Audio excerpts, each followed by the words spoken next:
Okay.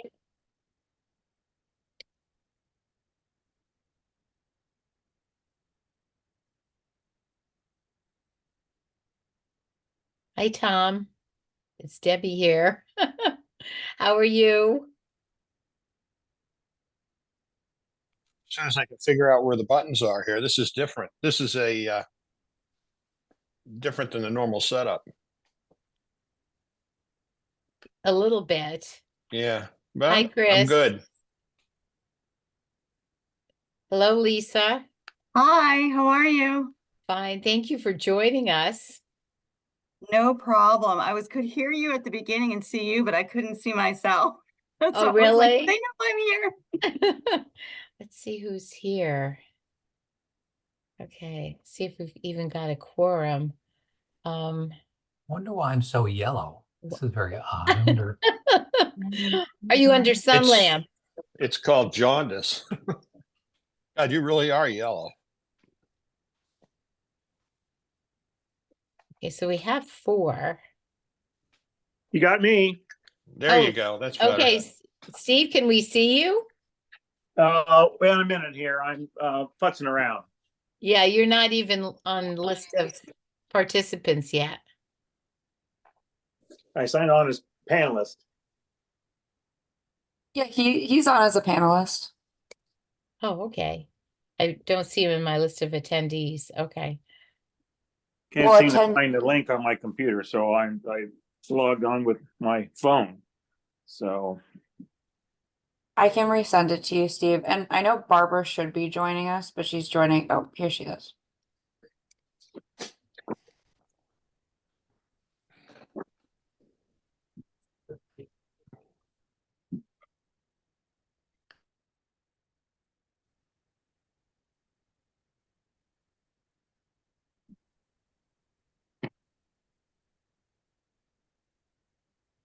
Hi, everybody. Hey, Barbara, how are you? Hi, Hi, nice to Barbara. meet you, Lisa. Hi, everybody. Montana, do you happen to know? I didn't get anything from Tanya about anybody else who will be joining us. I know there were invitations sent out to, different boards and things. Yeah, not that I'm aware of. I mean, she blasted a bunch of people. We do have John Borger from Hingham Net Zero joining us. He's just in the audience. That's why he's not up here. But that's to the best of my knowledge. People might have responded to her, but she's on her flight right now. So Right, right. Well, we have a quorum and we have a lot to talk about. But most of it's going to be devoted, I think, to Lisa. yeah, Um, no, so what I'm going to do, I'm going to call the meeting to order.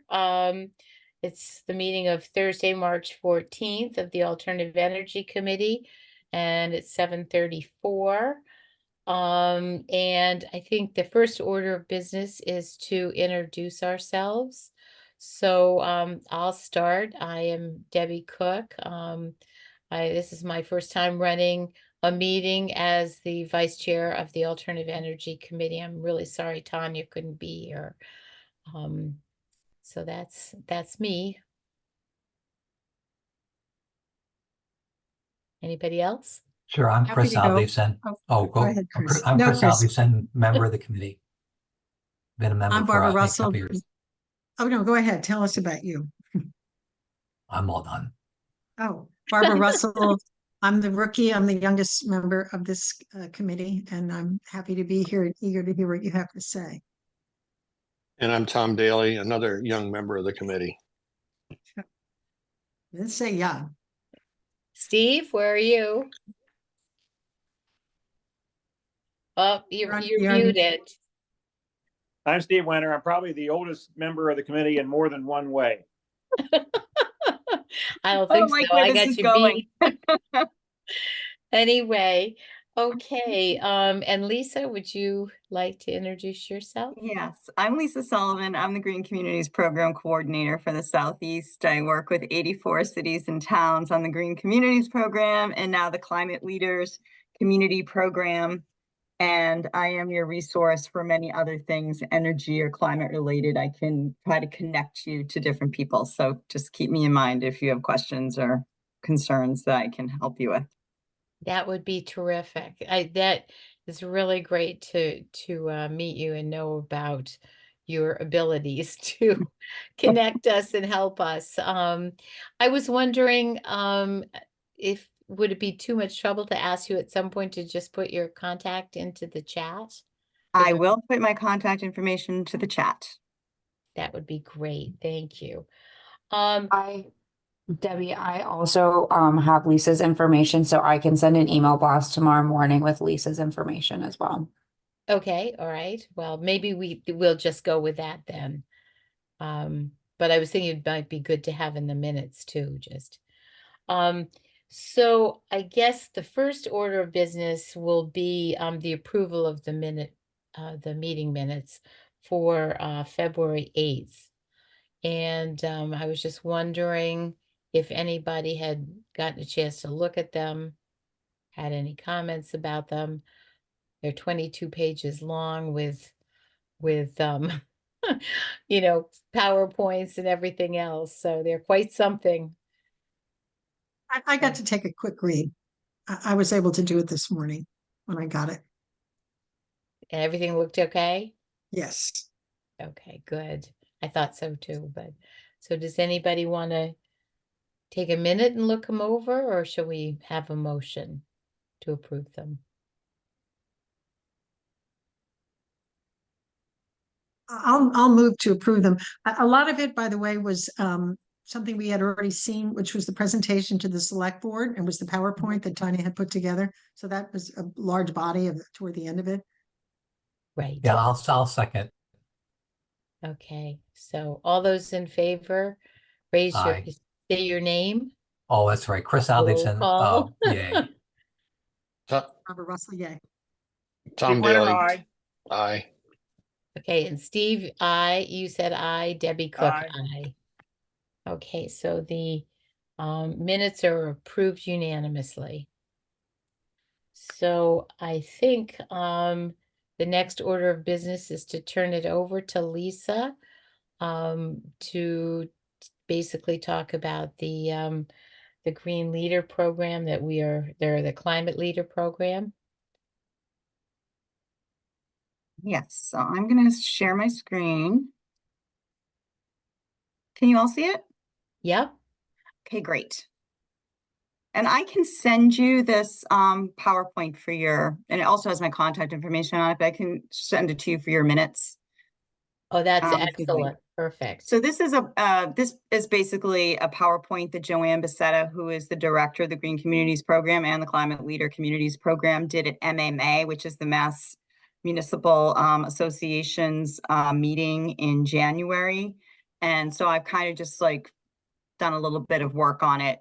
So this is similar to anything that you would see from any of the regional coordinators. So Green Communities is a division of DOER, and it's an energy hub for all Massachusetts cities and towns. So not just Green Communities and not just Climate Leader communities. People call me all the time in regional school districts and say, how can we take advantage of incentives? Or would you know anything about federal grant opportunities and that kind of thing? And I try to direct them to resources. Of course, I don't know everything either, but I spend a lot of time Googling things. And we do share information with each other. So often I do have a list of resources. So we offer several different things that help municipalities and school districts. We have a Mass Energy Insight tool where towns can maintain all their competitive and non-metered fuels, and it runs some great reports. So that's very helpful. We have Municipal Energy Technical Assistance, which are clean energy technical assistance grants. We have model documents for performance contracting for energy services. We have the Green Communities Designation and Grant Program. We offer regional energy planning assistance. We're going to be helping administer the EECBG grant for the non-formula funding communities, for example. We're going to have the Climate Leaders program, and we have many pages on our website filled with tools and resources. So as you are very much aware in Cohasset, there was a Climate Act signed in March 2021 with emissions targets. And because it's legislation, we have to work toward those targets. So it's emission limits of no less than 50% for 2030 and no less than 75% for 2040 and net zero emissions by 2050. So that was an act to drive clean energy and offshore wind. So we're really looking at clean energy, green buildings, and electrifying vehicles. So there's also a Massachusetts 2050 decarbonization roadmap. If you're not aware of that, that's certainly something you might want to take a peek at. And so what we're trying to work toward is electrifying buildings, electrifying vehicles, cleaning up the grid, and carbon sequestration.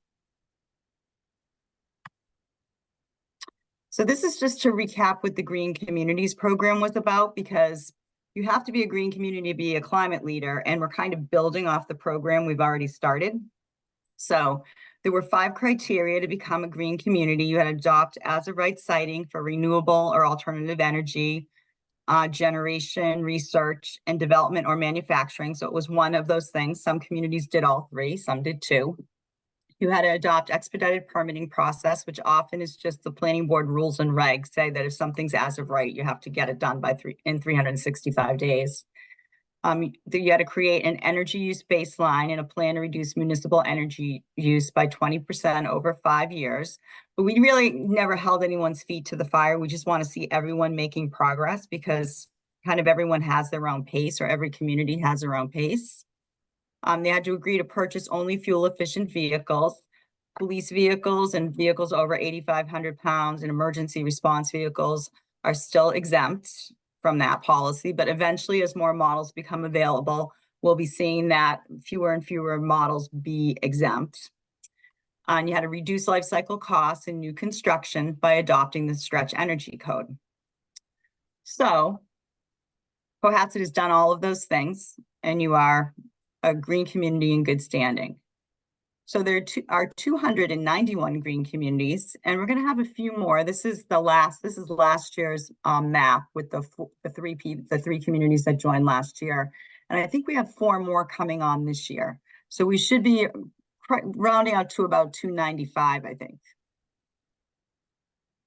So what is the Climate Leaders Communities program going to do? We're going to try to align resources for municipalities with EEA climate and energy goals, kind of get everyone rowing the boat together, provide framework for municipalities seeking higher climate ambitions. So there's a lot of communities who wanted to do more. They wanted fossil fuel free. They want to see net zero. They want to see us, pretty much say no more gasoline vehicles, no more fossil fuels. But this is going to give people the next steps toward those things. Enhance engagement and forward progress with municipalities. So this is just lining the 2 programs up side by side. They don't exactly mimic each other, but with green communities, you had to adopt as of right siting. Here, we're looking for communities to establish and maintain a local committee to advise, coordinate, and lead clean energy and climate activities. You have a very active committee. Not every community does, and this is going to take a village to get everyone on the same page, because although we work on your municipal buildings, we kind of have to get the word out to residents, right? To look at Mass Save, to make improvements as things are due in their home, that they might be able to make energy efficiency improvements and maybe choose fossil fuel free going forward. So we love having that grassroots approach, and a nice community energy committee or resilience committee or sustainability committee to help us do that work within the communities. We need a municipal decarbonization commitment, which basically says it's a resolution, usually from town meeting or an approved climate action plan or something similar, that basically says you're embracing the 2030 and 2050 Massachusetts goals that are in the climate legislation. And anything else that you really have done on your own as well, if you have your own goals in a climate action plan that you wanted to include in there. So again, getting everybody on the same page, making sure town meeting is aware of the good work you're doing and the good work that the state of Massachusetts is doing. And then a ZEV first vehicle policy, which takes the purchase only fuel efficient vehicle policies that you see on the left, that was green communities criteria. And it says you're going to look at battery electric vehicles first, or plug-in hybrids, or hybrids, or alternative fuel vehicles as your buying decisions are made. And then finally, adopting the specialized stretch code, which requires, it's a general bylaw at town meeting. So just as stretch code was adopted at town meeting, specialized opt-in stretch code would be adopted. And basically, if you want to think of a triangle of codes, the base building code is the base of the triangle, the stretch code is the middle of the triangle, and the specialized opt-in is at the top. And they all build on each other. So you're not omitting or getting rid of a code, you're just building on top so that you get a more stringent building code. I keep forgetting these arrows were in here. So requirements for green community certification, you have to be a green community in good standing, which means you file your annual report every year, which Cohasset did. That you haven't, the annual report that you do every year in the fall basically shows that you're adhering to the 5 criteria that I reviewed earlier. And Cohasset is doing that. In addition, I'd like to say that Chris Senior has been an outstanding member of our advisory council for many years. We have a Green Communities Advisory Council, and you have your town has always been very active seeking grants. And we look to you as a leader already. You did those the micro grid presentations that a lot of people tuned into. So really some exciting things going on in Cohasset. So after you are a green community in good standing, then we want you to establish and maintain a local committee, which you've been doing for many years, commit to the municipal decarbonization by 2050, and then formulate a roadmap for implementation. And then you have to adopt the ZEV first policy, which is basically by the selectmen. That would be the selectmen. And if it applies to the schools, to the schools. And then you would adopt the specialized stretch code at town meeting. And then what's different about climate leaders than green communities is we're going to ask communities to recertify every 3 years. And it's not going to be a major recertification process, but we want to see people digging a little deeper every year and maybe rolling out some things in the community.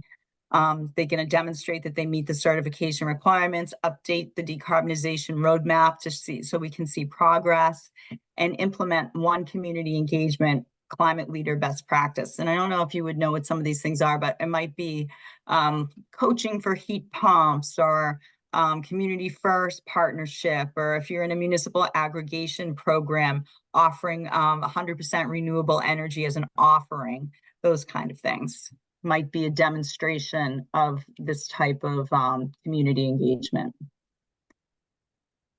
So what is the potential grant funding opportunities?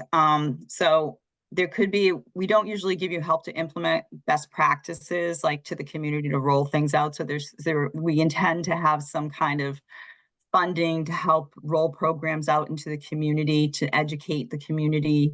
We're definitely going to have funding for municipal building electrification and decarbonization. We're looking for seed funding for municipal clean energy climate coordinators. So seed funding would be a new position, but it wouldn't fully fund the position, nor would it continue to fund the position. So it's important to say that. Support for on-site solar PV and storage for existing buildings and new construction is something people are looking for. And that's something we're very seriously considering, because Green Communities doesn't currently pay for that. We don't fund those things. So that's where it could be an enhanced grant. Support for geothermal for existing buildings or new construction, and other innovative projects. So these would be pretty large grants. They would be additional to Green Communities. You don't have to close out a Green Communities grant to open a climate leader grant. So this is exciting. And I don't have exact funding amounts. They're still working on funding. So this is about as deep as I can go with what these grants might look like.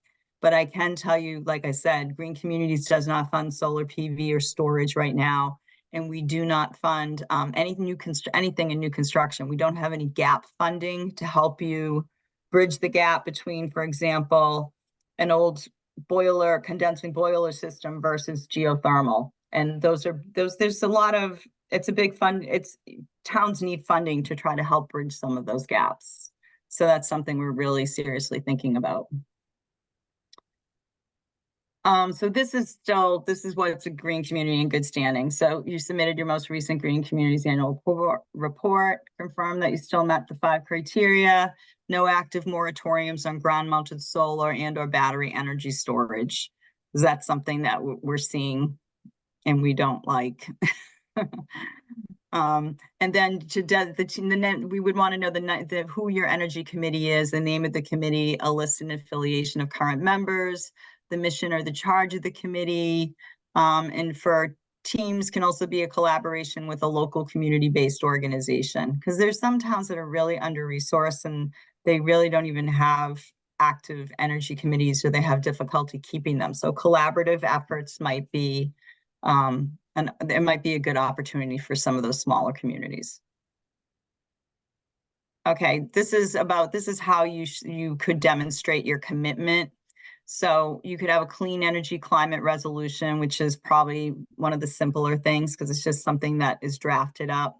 It could be, you could show the executive summary of your climate action plan if it shows that these are the goals, it matches the 2030 and 2050 goals.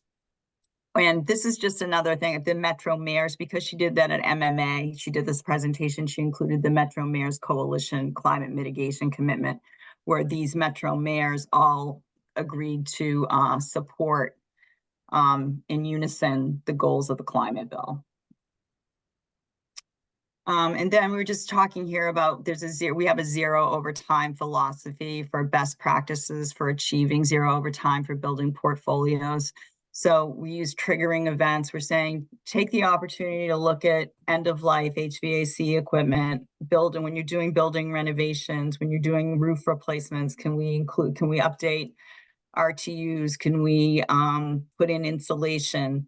And building replacement, making the most of that, and looking at fossil fuel free. The roadmap should include interventions that reduce the use of fossil fuels on site by utilizing the information provided above and identifying when the interventions might take place.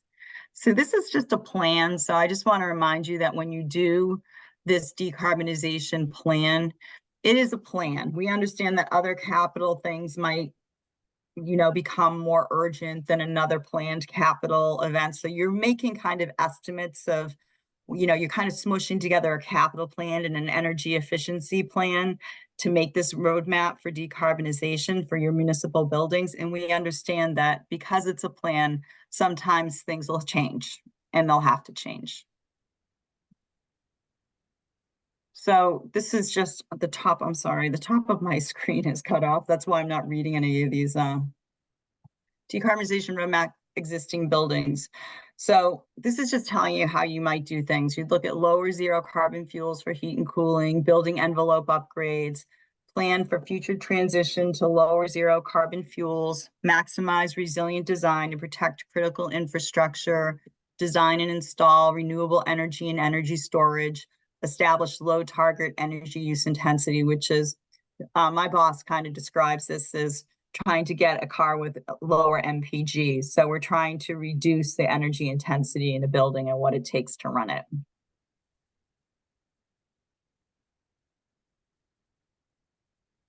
No, I'm not. Sorry, it's not. Okay, there we go. Decarbonization roadmap, new construction. So we'd like to see non-fossil fuel heating and cooling coupled with on-site renewables where possible, implement energy storage wherever possible, prioritize sites that provide access to public transportation and alternative modes of transportation. And these are targets for emissions reductions. Your plan doesn't have to, and again, they're targets. They're not, your plan might be slightly different. Some communities are probably already have achieved some of the goals for 2027 that we're stating here for 2027, depending on the community. So I won't review the numbers, but you can see where we're going. And the zero emissions first vehicle policy. When a vehicle is identified for replacement, acquisitions of ZEVs have to be prioritized. Acquisitions must adhere to the following vehicle efficiency hierarchy: BEVs and FCEVs first, then PFEVs, which is plug-in hybrids, and then hybrid electric vehicles, and then priority 4, most fuel efficient internal combustion or vehicles that run on alternative fuels. So this would be for like vehicles over 8,500 pounds and things that there are very few alternatives for right now. And then adopt the opt-in specialized code. So the specialized opt-in code, you would put that on a warrant. It's a general bylaw. The town meeting would have to vote it, and you would choose an effective date, January 1 or July 1. We recommend usually the effective date is 6 to 12 months after adoption. And we do have guidance on our website, just so you know, on the Climate Leader Communities website. There's a guidance document for everything. There's a guidance document for the ZEV first, for adopting the specialized opt-in. It includes what your warrant article would look like.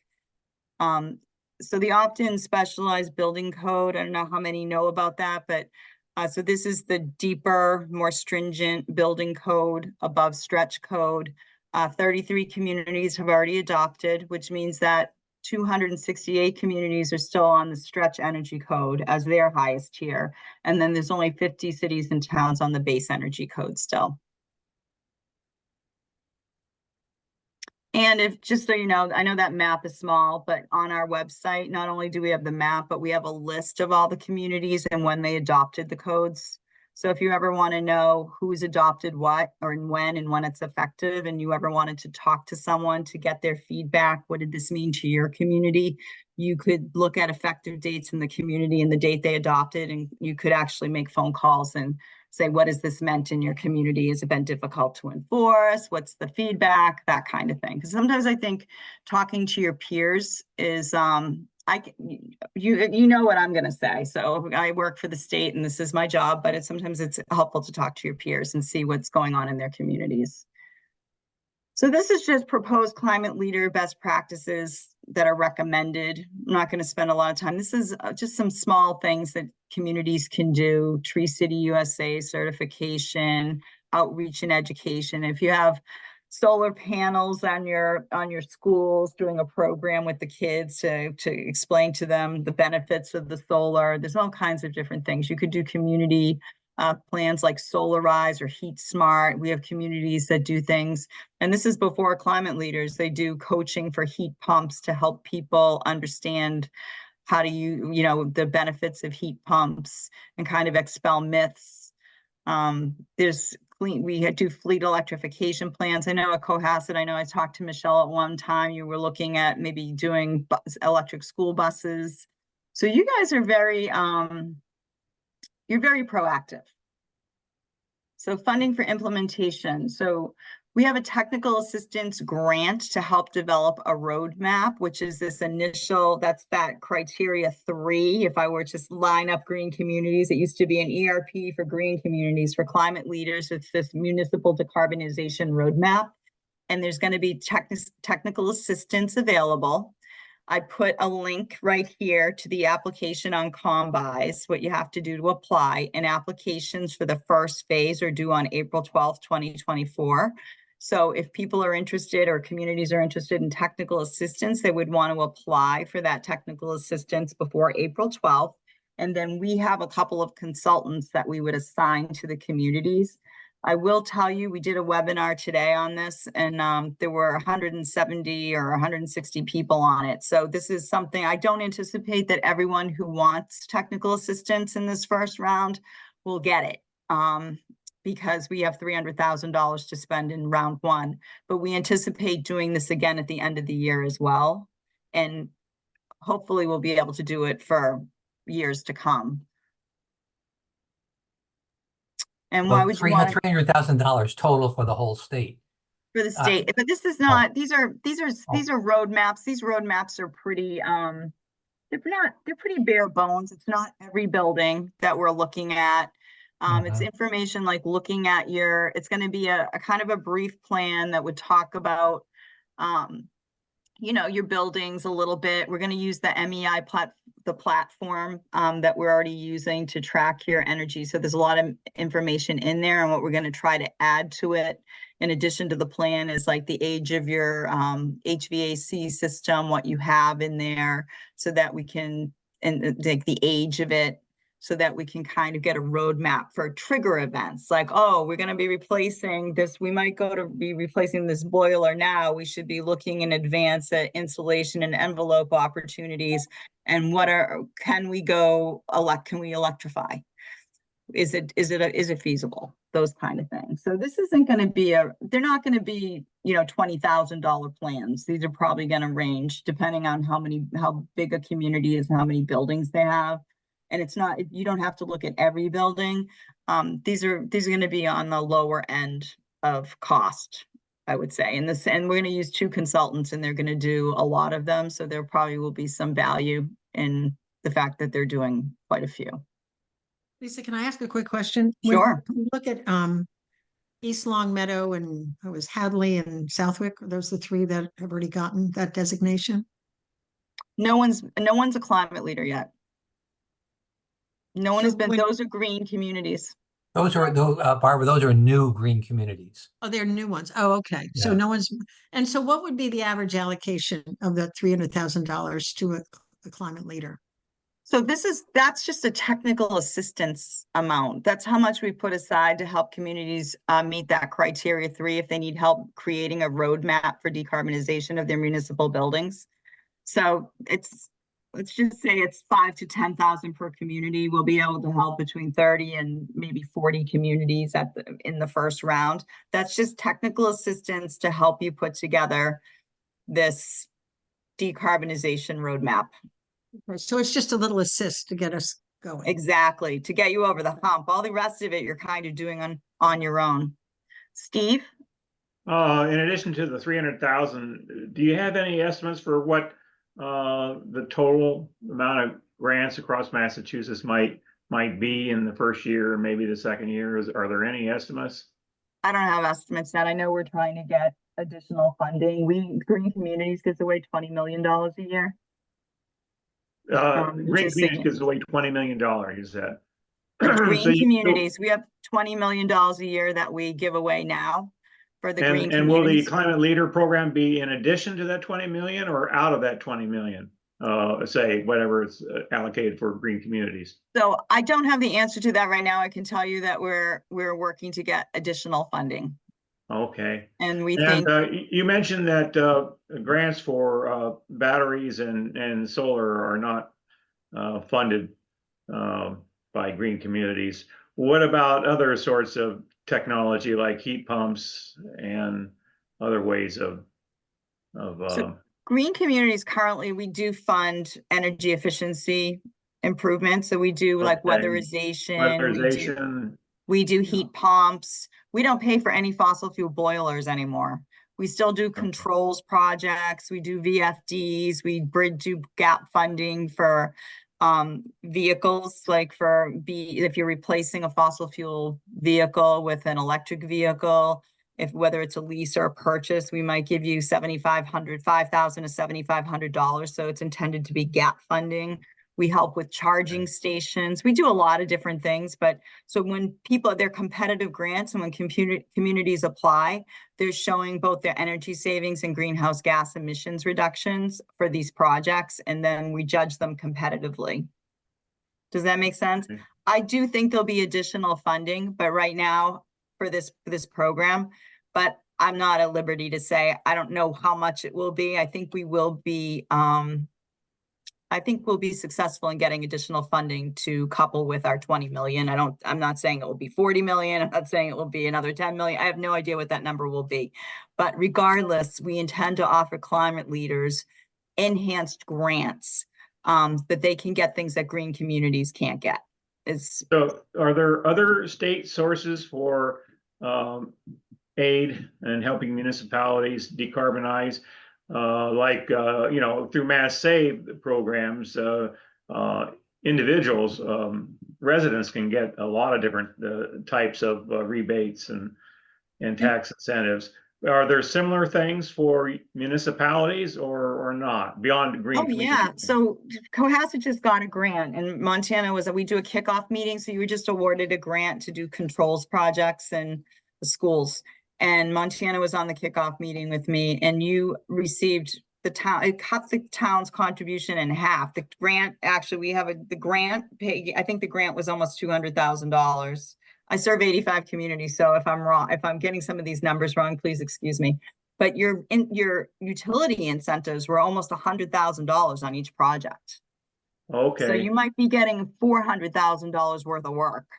I'm know, curious, so what state agency was that grant funded through? That's a Green Communities grant. Well, it is, but I was asking for grants outside of green communities. Are there other sources? Yeah, I mean, I don't know what other grants there are outside. I know that we're going to be helping the federal government with the EECBG grant, which is energy Okay. efficiency grants, but they're not large amounts. I think that's going to competitive and it'll be up to $75,000.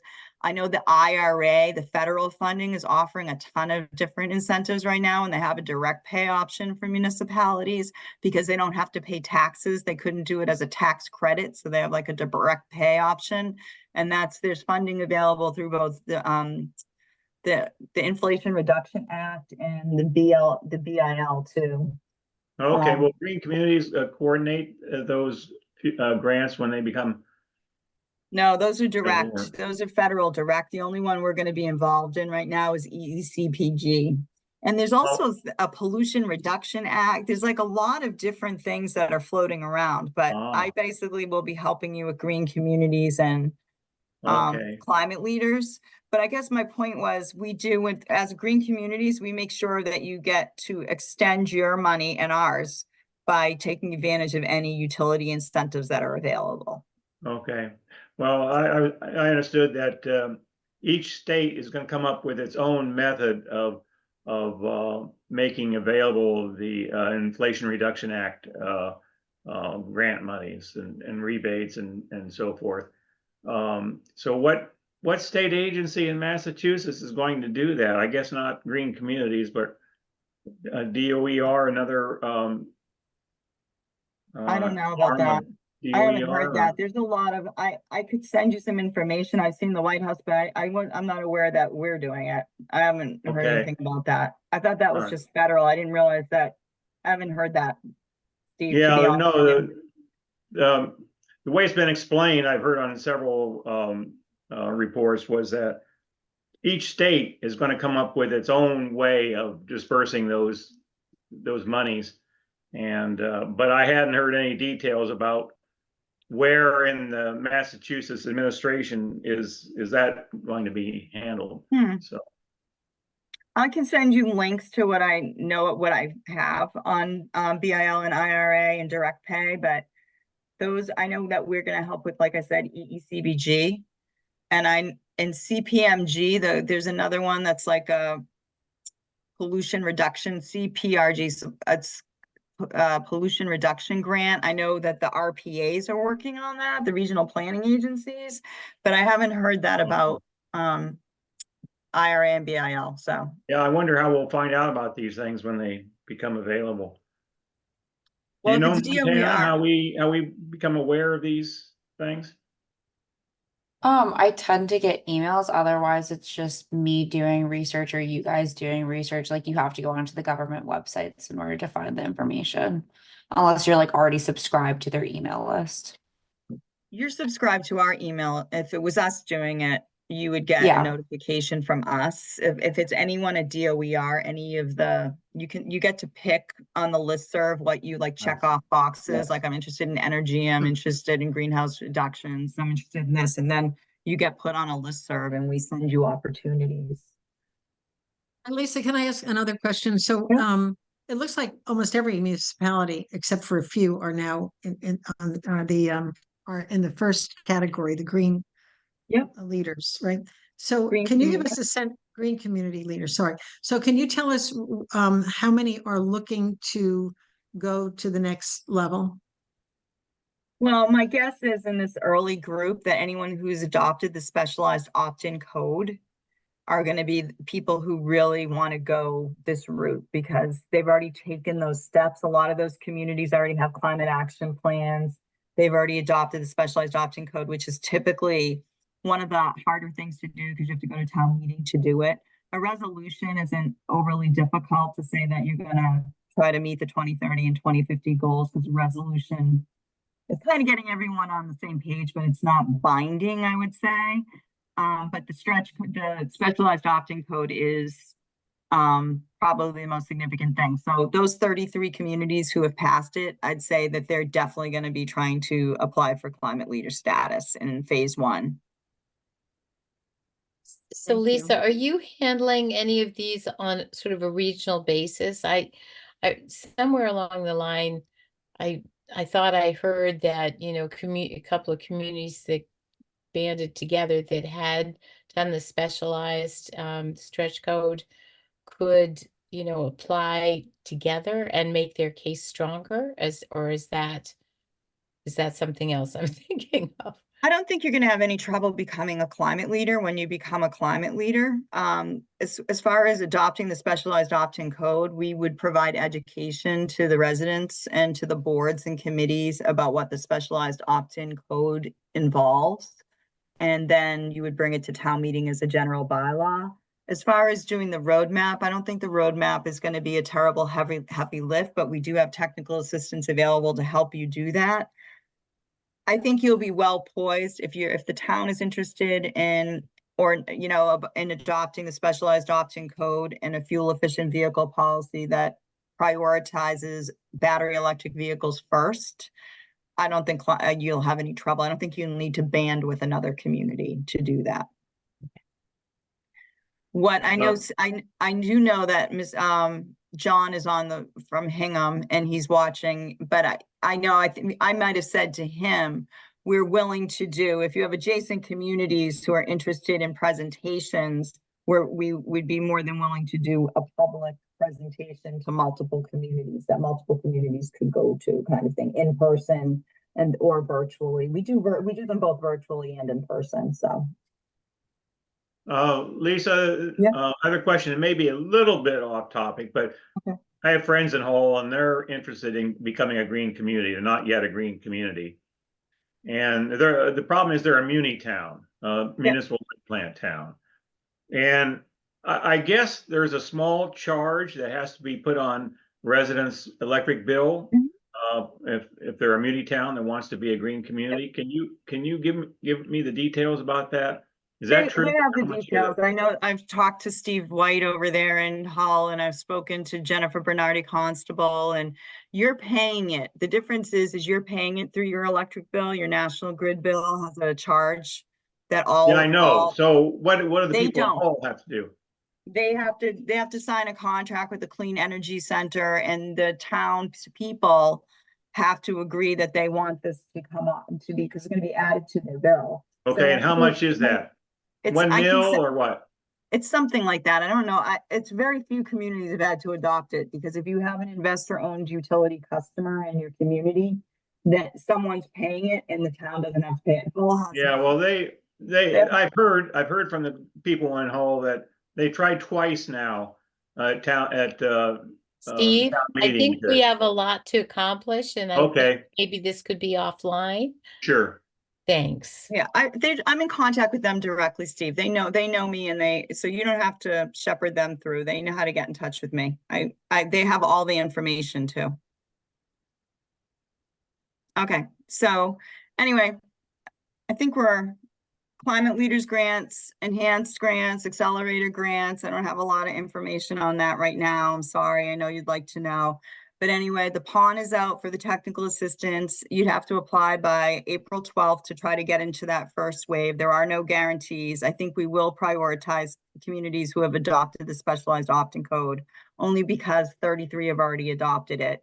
And then for spring 2024, we're hoping to continue to support specialized code votes, people who are doing that, continue working with communities, and we'll be starting to accept those first applications for communities to become climate leaders on July 25th. That's when that first deadline will be. So people could apply on 6/30 if they have their 5 pieces of the puzzle together.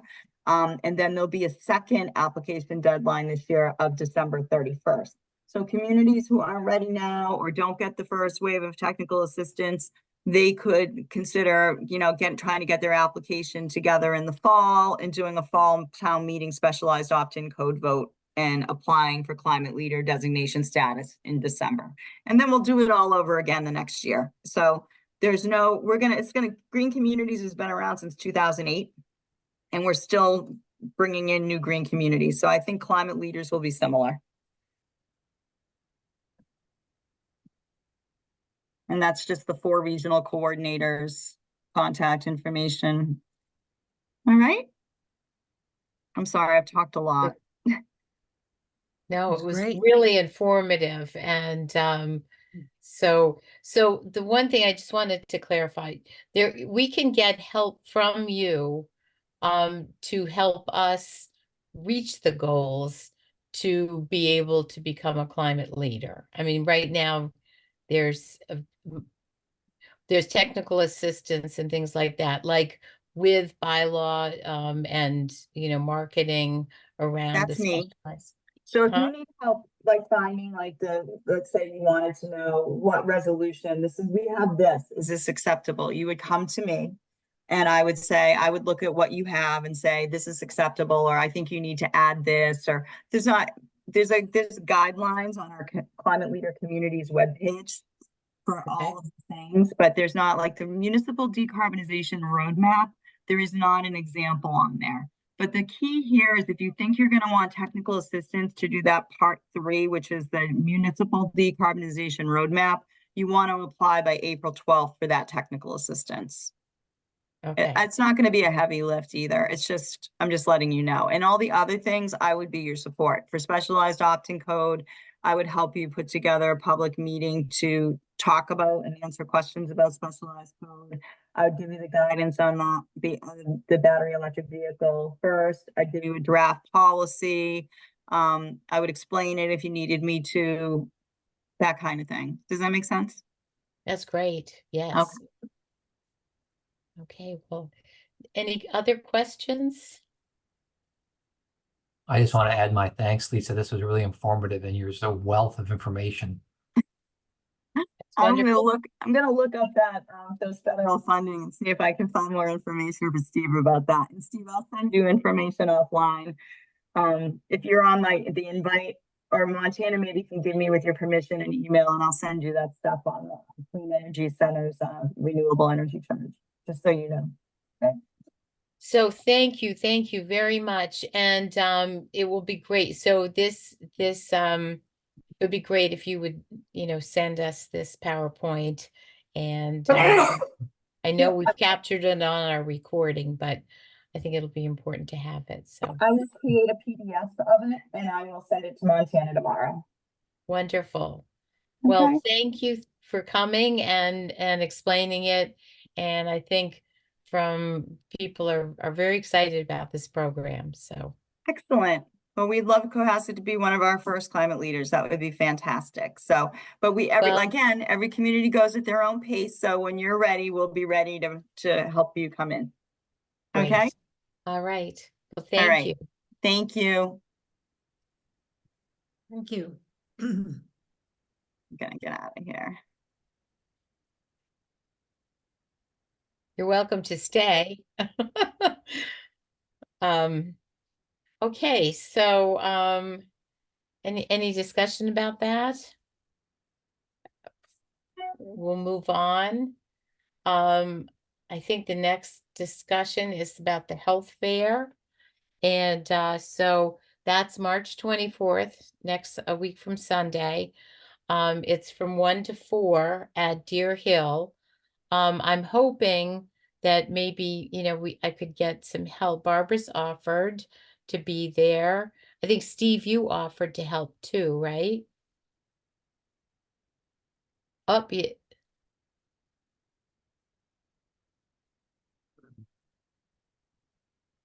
Steve, you're muted.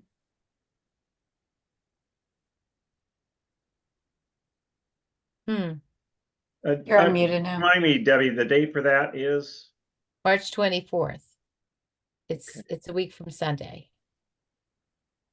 1 to 4. And so poor Montana, I've been bugging her, trying to get everything ready for it.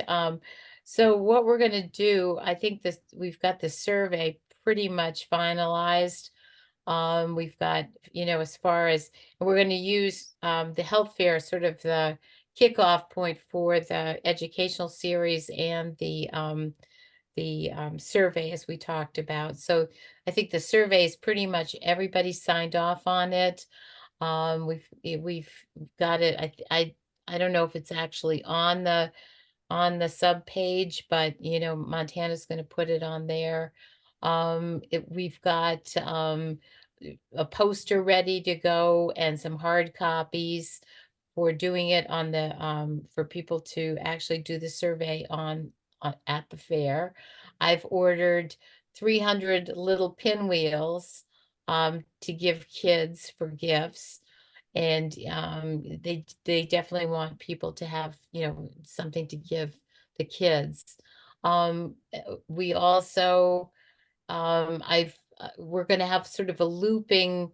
Tanya sent over a PowerPoint, her last PowerPoint. I've modified like 5 of the slides. So we're gonna just have them on my computer looping around of some of our accomplishments. And so that will be there. Anything else you can think of that we want to put out there? It's 15, they expect about 1,500 people, so it's going to be a really good turnout. And Debbie, did we get the bugs fixed in the survey? I don't know. The only bug I think is that intro paragraph and that spacing. Well, the bug that I found was that when you hit the submit button, excuse me, nothing happened. I got a confusing error message. It didn't make sense. Yeah, and the bug I got, you had to select every single column to make it work because I got an error. I only saw one column. That was in one of the questions. 5 rows, right? one column. Just one question. Yeah, I fixed that. I realized. Okay. That got fixed. So. Okay, and does the submit button give you a confirmation that you have actually submitted it? You know what?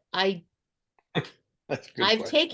taken it once or twice, and maybe we should all take it one more time.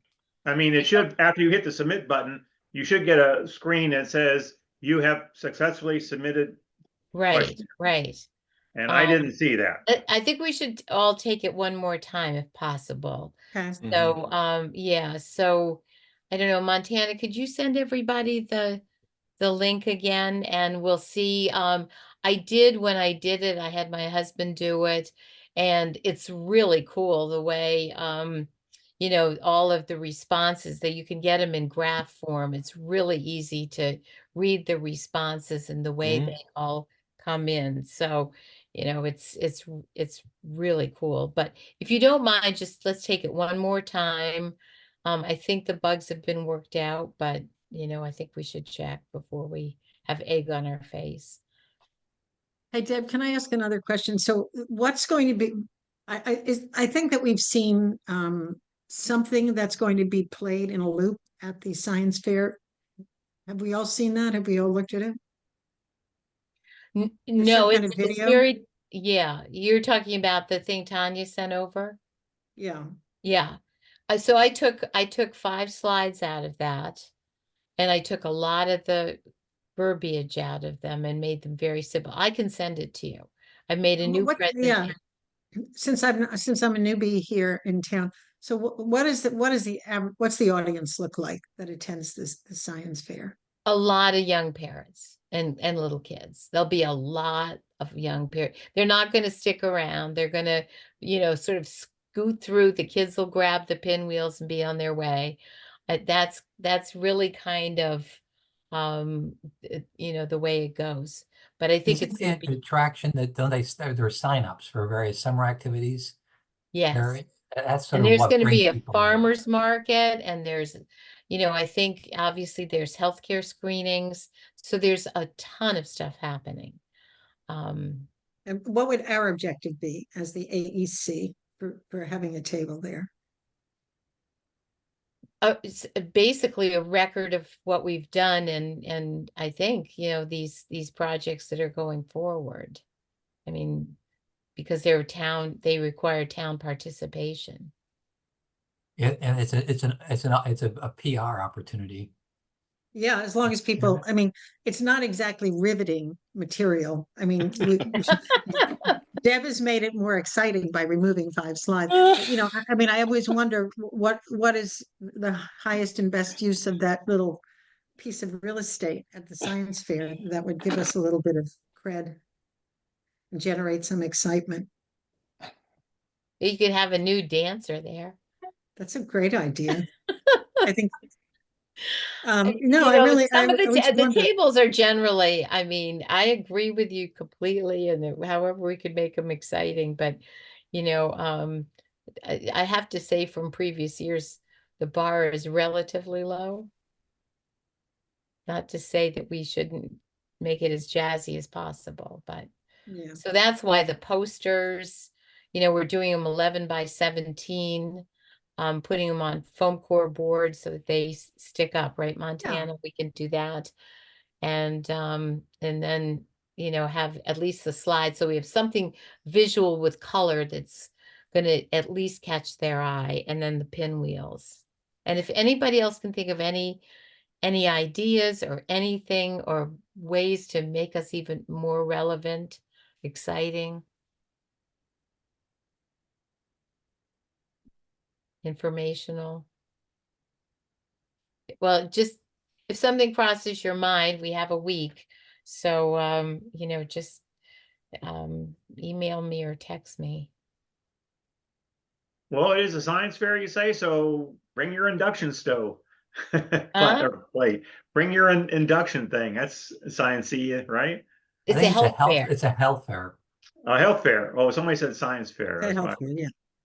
Yeah, did I say science fair? I meant health. probably did. Yeah, and the other thing is I'm not sure we're gonna have electricity, so that's, you know, my computer's gonna have to work off its battery, which I hope is gonna last more than an hour.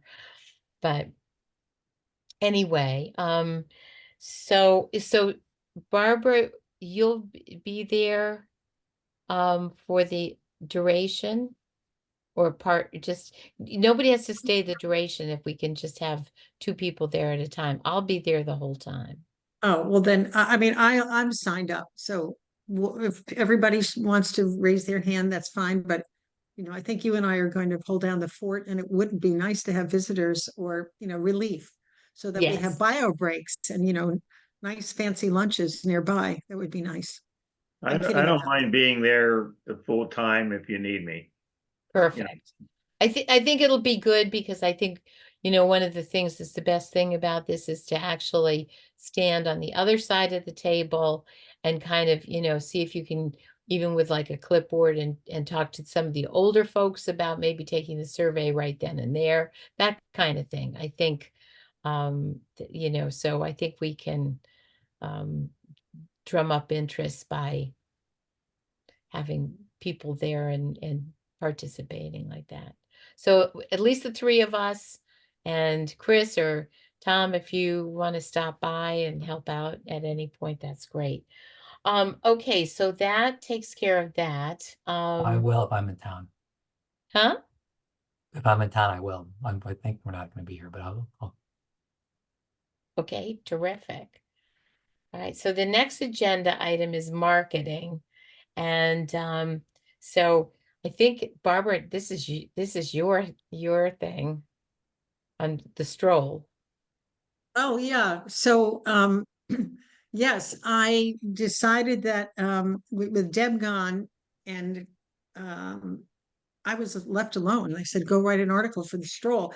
So I did write an article, but Tanya wanted to augment it, which was fine. So what we did was I gave Tanya my narrative, which was a personal story as to why I wanted to join the AEC and why it was important to me and the mission of the AEC. And then Tanya provided the meat, the substance. Mine was just kind of the frilly little bubbly stuff as to why it meant so much to me, heartfelt. And then Tanya delivered her a lot of the slides and the accomplishments of the AEC to date. And there was very little editing on the part of Melissa Shore, who runs the stroll. And so I think we can repurpose the article. I think it makes us look good, and it's a credible piece. Is it in the current issue that just arrived? No, it's going to be in the Earth Day issue. As a matter of Ah. fact, I sent in a picture of it, the Earth, and I don't know where she's going to use it in the article, but I think we'll get some good press. And she said, please feel free to write whatever else you'd like to insert for May and June. So And I think she, and that's the other thing too, is that, you know, once we kick off the survey and the educational forums, sort of our PR and marketing work begins, because we have to obviously promote them, have educational blurbs, and a whole campaign around them. And basically that needs to start, you know, right away. So we really do need to start planning about content for May and June, which she offered to give us. And also, you know, what we want to put in the anchor and things like that. So, so, so hopefully, and I would, you know, love to have a couple of people work on that, you know, who would sort of help me submit things. I think the other thing we're going to have to do too is to take um, the hard copy of the survey when we promote that, put the survey in Wilkett Common and a couple of places around town, you know, so that that's there. So, you know, when we're going to have quite a few things start happening on, you know, to get that, move that forward. And I did talk to the new communications person, Kevin Perry, at Town Hall, and he said that he would help and he would get information about the survey and the educational forums in the town manager's email and on websites and things like that. So we do have some of the help from Town Hall, and of course Montana, I know. She's been wonderful and responsive and doing things very quickly. So so that'll be coming up. So we have to be prepared for that. and Deb, one other question. So when we get the results of the survey, which will be, when did you say? About when? When we get the results of the survey? Well, you know, that's the whole thing, is that I think, you know, we actually have never talked about sort of a goal of winding it up. I sort of, you know, I was thinking we'd probably at least keep it out for, you know, maybe 3 weeks or a month before we kind of wrap it up. But, you know, that's something we sort of never discussed, about how long, you know, we want to keep it out there. I think I sort of thought we'd see how the response was and how much drumming up we needed to do. But I'd love to have it all finished in a month and compiled. Yeah, and then we have to figure out how to present the findings and what it all means, right? Right, right. Yeah. Okay. Okay, so now the next thing is, well, she's got marketing, stroll, climate survey, the education program that we talked about. And so basically that's gonna be, we're gonna, you know, start our first, I did talk to, well, Montana, do you want to say, you know, you asked Michelle if there was any chance if we could have our meetings either in person or hybrid or whatever. And then we could, you know, for that hour before when we're going to have our educational series, I was thinking it would be great if we could do it sort of as a hybrid in person and then move to our meeting. And we were told right now everything has to stay on Zoom. So there's no opportunity at all for us right now to have our educational series in person. It's going to all be on Zoom, and it's going to, I guess, revert. I was told Kevin cannot help us with being the liaison, because, you know, Montana couldn't do it, and the town planner. But so I guess it means that um that's the way it's going to set up, I guess. I didn't understand why the hybrid meetings were not possible. How Michelle explained it is all staff is at capacity and we don't have enough technology to have people have hybrid meetings. I mean, almost most people who are liaisons have like 3 to 4 committees or boards that they are liaison for, which is a lot. So, I mean, this is just how we have to go until further notice. Oh, okay. Well, the owl is too complicated for a normal mortal to learn how to operate. Well, it's not even that. I mean, if you guys are gonna have a hybrid meeting, like there has to be a town employee present in order to Oh, run like the I see. technology. So like you can't, there has to be someone there present from the town. Okay. Yeah. And one of us And- can't get certified in the technology. It's a good idea. It was a thought. Yeah, yeah. And we wouldn't want to have it completely in person, right? By law, you have to have hybrid meetings right now. You have to. There's no strictly in person. And I think Montana, you told me that all the town meetings except select board were on Zoom because of the status of town hall. I understood. Is that right? No, it's just a capacity issue. I mean, select board is the only exception, but every other committee and board has been meeting on Zoom since COVID. So anyway, I understood it was no, we cannot do it except for on Zoom an hour before our meeting. So that's so the kickoff meeting then will be May. That will be, and I was thinking we'll do solar. And once again, any feedback from anybody is welcome. I really hopefully we can do some well, really make some inroads with this. So okay. So I think that's pretty much that. So then she has on the agenda update on other 2024 initiatives and the solar energy credits. Was that you, Chris? Any who's reporting on that? Tanya said, that's in relation to the contract with Stop and Shop, which is no longer happening, which all of you should have received an Oh. email yesterday. But we are not Yeah, going to discuss that right now. If we want to discuss it further, though, we can hold an executive session. So she wants to not discuss that right now. Right. And if we want to talk about it further, we can hold an executive discussion, but let's move over to microgrid equipment at schools. I think it'd be good to have Tanya in that conversation as well. Yeah, well, Yes. That's why she absolutely. would like to hold it separately. Yeah. Okay, okay.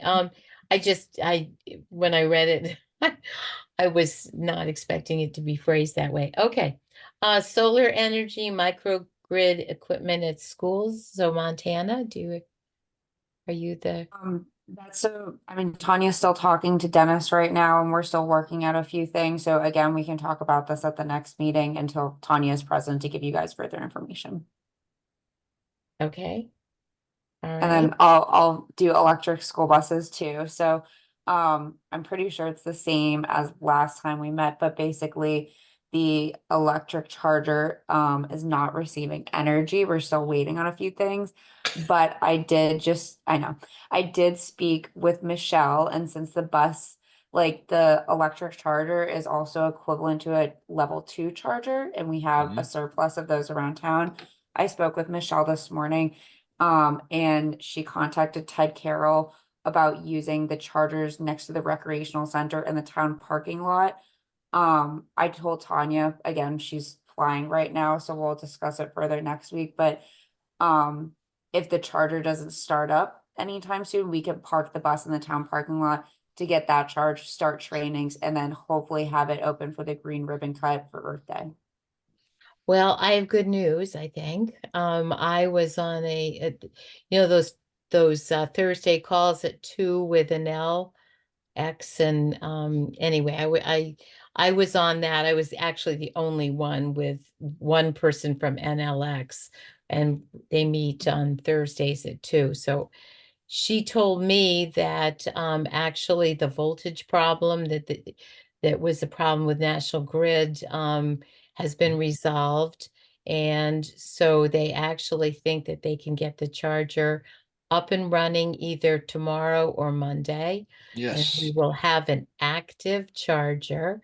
And they said the next step would be on as soon as Thursday, they could do a training of people who would learn how to run the dashboard for the school bus. Apparently, they aren't sure who would actually be assigned to that. Yeah, and some people would actually have admin responsibility, and others would be able just to just to see the data. So anyway, I think things are moving. They're Do we have finally the bus? really moving. The bus we is have- still no, it's still in Boston. When's can't it be coming driven- down, Dwayne? Huh? When are we gonna get it, do you know? I think we'll get it when the charger's active, and and then of course we're gonna have some trained drivers. And I was that'll- just thinking it'd be a great demo piece for the health fair. Well, Have it thank parked you. outside. Yeah, no, we talked about it, but we have no way of getting it here and driving it around because we don't have any trained drivers. So that got nixed. And then they said, well, hopefully we'll aim for Earth Day. I don't know exactly what's actually happening now on Earth Day, except maybe a cleanup. But anyway, I think it sounds like it could be ready for Earth Day. And I think as of yesterday, we were thinking it was probably going to be September. So apparently, charge is going to be active by Monday. And just to clarify, the charger is a level 3 charger. Is that correct? Yes. Yes. Yeah, Okay. it's a level 3, not a level 2. Yeah. Okay. So that's the deal with the school bus. Zoning bylaws.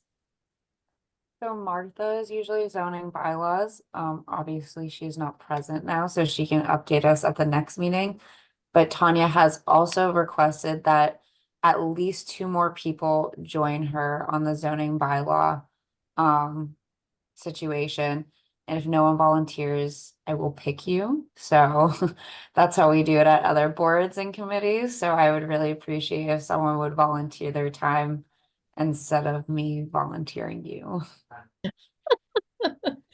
It's a big task, and Tanya just wants to make sure there's enough people comprehending it and taking care of the situation. So It is a big task. I did a little bit of review and Googling and looking around. And I came to the conclusion that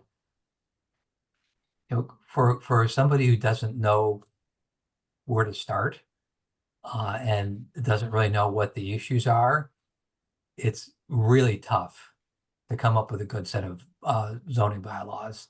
And this is somewhat something that, I mean, we really could use somebody who has been there, done that, has helped some municipalities with a few of these, and sort of, okay, these are the 20 things that you need to sort of decision.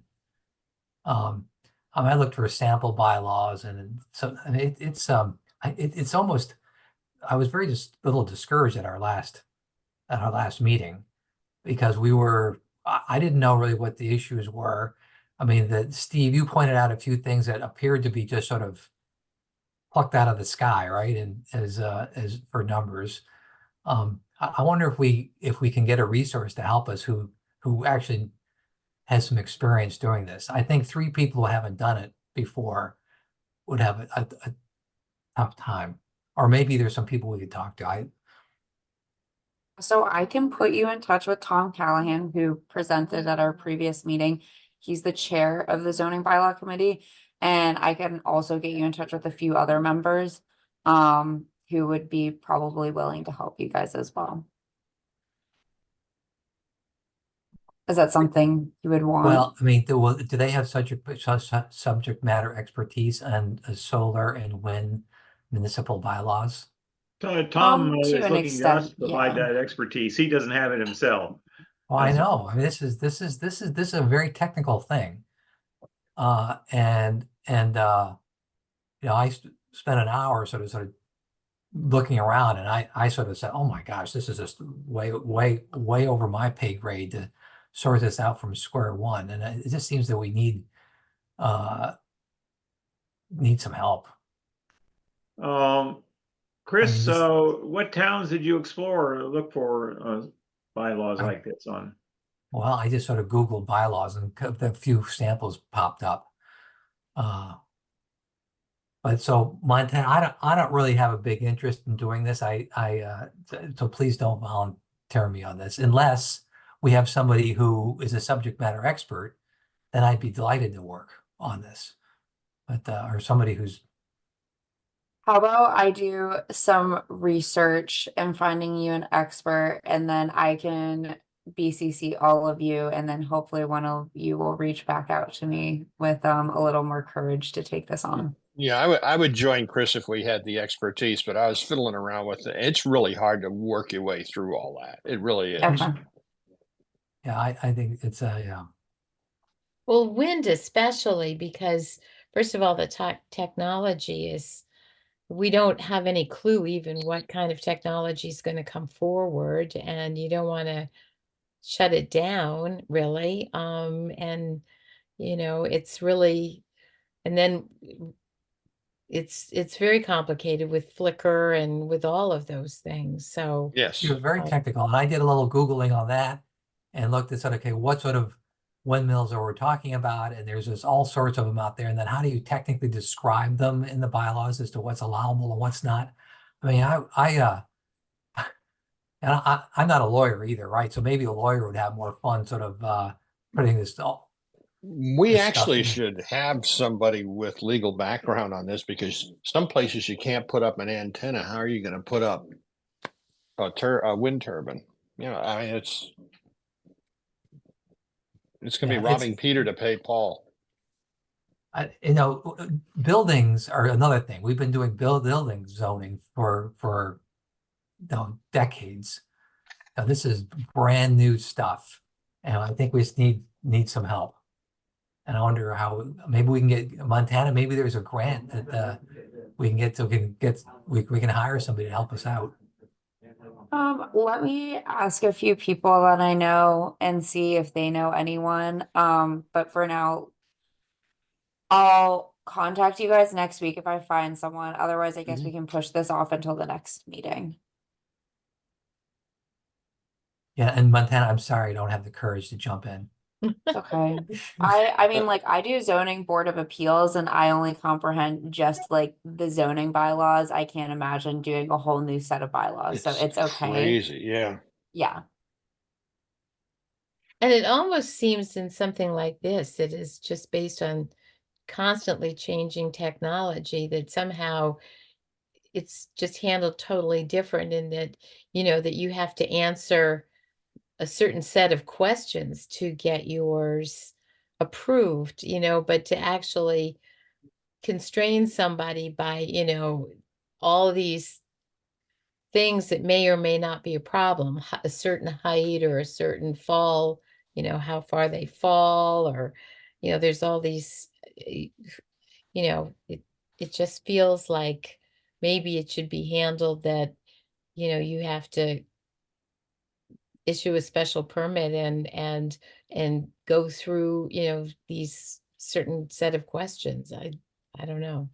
I mean, there's a And the whole question of sort of technology what- is changing fast. It's changing fast. And what sort of scale are we talking about? You when you go online, you find these little windmills, that nobody would notice. And that, what are we talking about?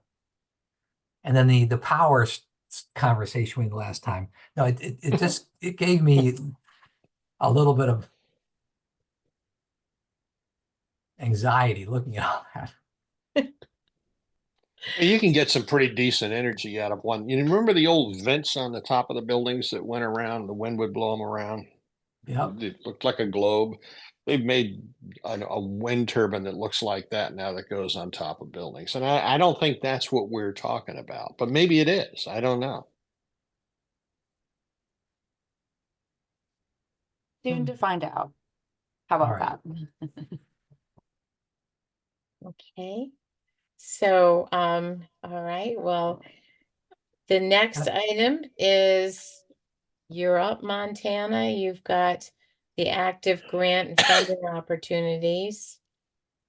Yes, so as you guys know from Lisa, and also you should know where we were accepted for the Green Communities grant to install new HVAC systems in Osgood and Deer Hill. We just got the green light today to officially start that contract. I mean, this project the implementation won't even start till the summertime just because the kids have to be out of school. But that's finally up and going. All the contracts are signed and everything.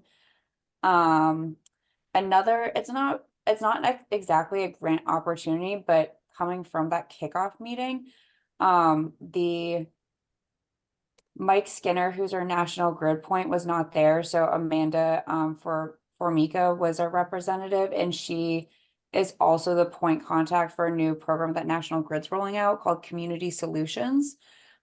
Basically the idea is Community Solutions is the umbrella program for all of National Grid's energy efficiency programs that they have. They're just trying to streamline them a little better. So it's a single point of contact for all the programs, better delivery mechanisms. They would provide more technical support if you decide to do one or multiple of these programs at once. They'll also provide financial support and a few other things. These are just a summary of what she sent me. I'm having a meeting with her on April 2nd to discuss it further in depth. But I thought that was something you all might be interested in once we receive a little more information. And Lisa was saying that we would probably like this as well.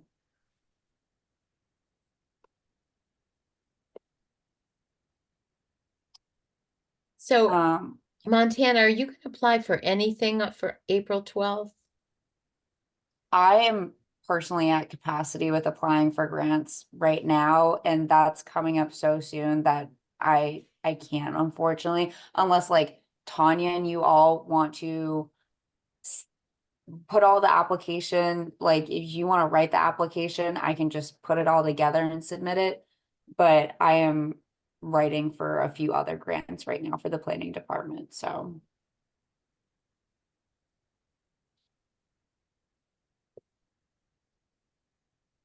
Okay, so file and storage memory, I gave Tanya permission for the Dropbox, so, I've uploaded a few things that we discussed, like articles, old, new, and current, grant applications, and the files that go with that. Martha and I talked about a few other items, but I know Tanya just wanted access, so I gave it to her. Earth Day, there's nothing going on in terms of the town side. I'm personally not doing anything. I will probably be working. But I know Open Space and Rec, I think they just posted on Facebook even today about doing another Earth Day cleanup. But that is everything on my side.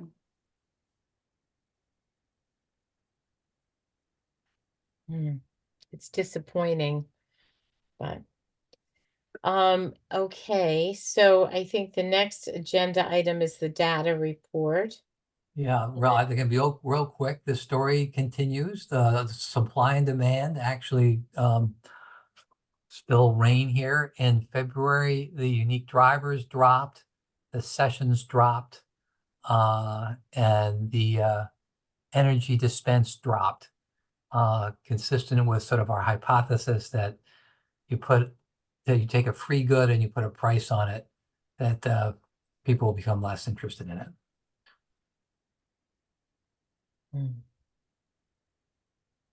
And I did send the chart off to Martha so she can include it in the minutes. So is it a steady decline or is it kind of Yeah, pretty much. plateauing or? Yeah, pretty much a steady decline. Let's see the number of, hold on a second here. Well, hold on, I gotta get to the real. So, the number of sessions in February was 239. It was 286 in January and 314 in November, to give you sort of an example of the trend. Unique drivers in November were 97, and that's down in February to 69. And let's see, the energy dispensed in January was 4 megawatt hours, and in February 3 megawatt hours, 3.1. So things are declining. And it's what Steve, you say it's 22 cents per kilowatt hour, I think. I think that's what it is, which is lower than I think what we pay at our house, but I'm not sure people, I think I'll tell them about 10 cents. So I think people are noticing. Okay. All right. Anything about the solar energy array? You know, I don't have, I don't, I mean, I'd be happy to sort of, if I'm given access, be happy to report on that too, but I do not have access to that. I think Tanya maybe has that. Yeah, she's waiting on Dennis right now for an update on that.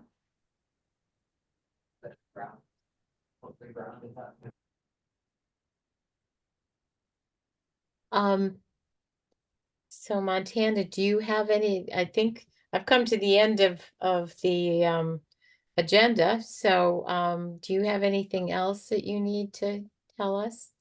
I do. So as you all recall, I cannot run the April meeting on the 11th, and I will still be in London on the 18th. So we have two options for April, either April 4th or April 25th. And I remember when I reached out to all of you a few months ago, I think a bunch of you had conflicts on one or the other.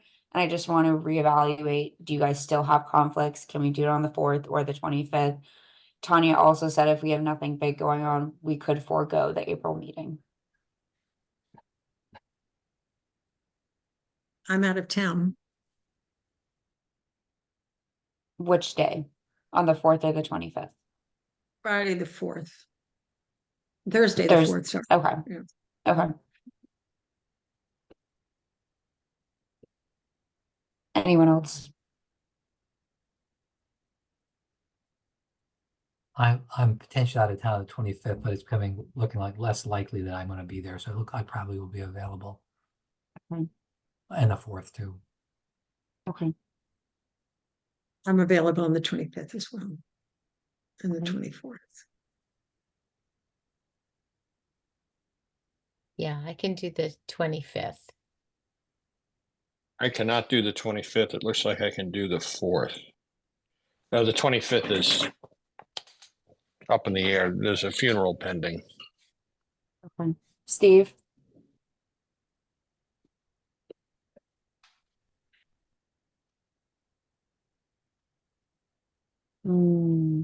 Okay.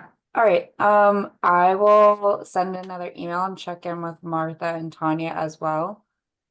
So And could I make a Mhm. suggestion that maybe, I mean, have it as a posted meeting, but I think it would be time to talk about those two efforts, right? And maybe there might be loose ends we need to work on for the educational program since it rolls out in May. And if we don't have a meeting between now and then, I think there may be, there will be things I think we should be discussing. The constraint, it's so frustrating because there's so many times I just want to send an email to 3 or 4 or 5, all of you or whatever, and I can't do it. So, so I am hoping even if we don't have a quorum, to have maybe a meeting on the 25th with a majority. So we could discuss that. Okay. I will send an email out and tentatively we will hold it on the 25th until further notice. Is that okay with people? What do you think? Works for me. Okay. Okay, Well, that is Debbie, everything. you run a good meeting, all done by 9 o'clock. This is pretty awesome. Yeah, very efficient, very effective and efficient. efficient. That's because I Yeah. don't know anything about anything. No, well, we covered a lot of good stuff. You're right. A few agenda items weren't discussed, but we'll overlook that. Thank you for sharing. All right, all right. Well, so do I have a motion for adjournment then? Nobody else has anything, right?